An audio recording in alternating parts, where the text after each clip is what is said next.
One other thing that I really wanted to touch on that can impact your self-confidence and your self-assurance as a teacher is where you're not aligning your actions and the way that you teach with your intentions as a teacher and your values. Now, this can be a problem because it can feel yucky, and it can feel inauthentic, and it can feel like you're trying to be someone else.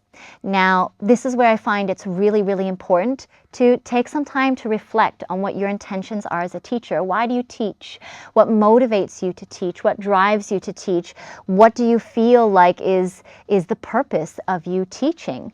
And it's likely that you want to be able to provide something for people that you felt in yourself. You felt that this practice was so transformative for you, you had to pass that on.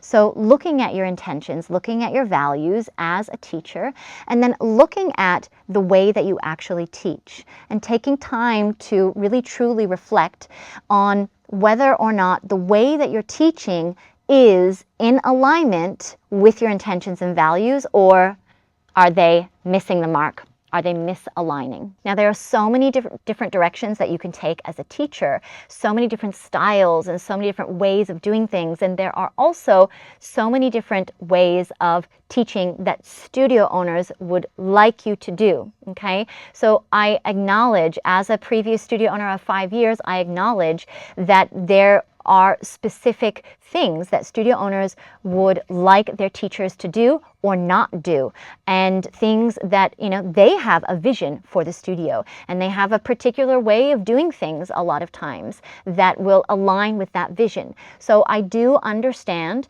that we can't always teach in exactly the way that we want to. Now, me personally, my journey and my story was I was teaching for studios for about 13, 14 years before I decided to open up my own studio.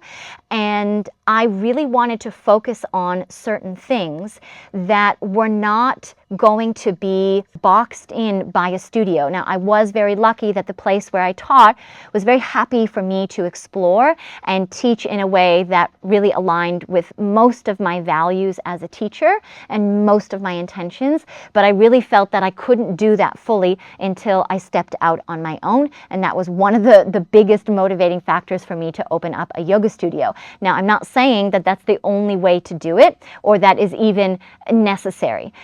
What I'm saying is that I recognize that as teaching under a studio owner, there might be things that they are not happy with you doing, even though they align with your values and your intentions as a teacher. But just recognize that on some level, if you feel that there is a misalignment because of the way a studio owner is wanting you to teach, you have to assess that. That's pretty important to look at and to go, well, these are my values and these are my intentions, but the way that the studio owner wants me to teach is like this, and these things are just not meeting. There's not the right crossover. So I'm not actually able to align my actions, the way that I teach, with my intentions and my values into the capacity that I want to. So that is something for you to reflect on if that is a circumstance that resonates with you.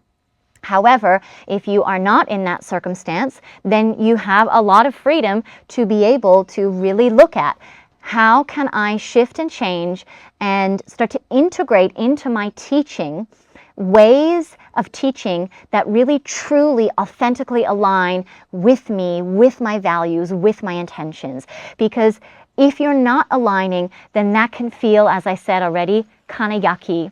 And that will begin to lend itself into some feelings of self-doubt and just uncertainty, because you're kind of walking this path that maybe isn't really your path, and it might not really suit you, and it might not be something that you feel is actually aligning with you. So these are just some other little tips that you can utilize to continue moving yourself and guiding that confident teacher compass into a place where you feel that it's truly valuable and where you're finding that self-assurance is much more easier for you to tap into.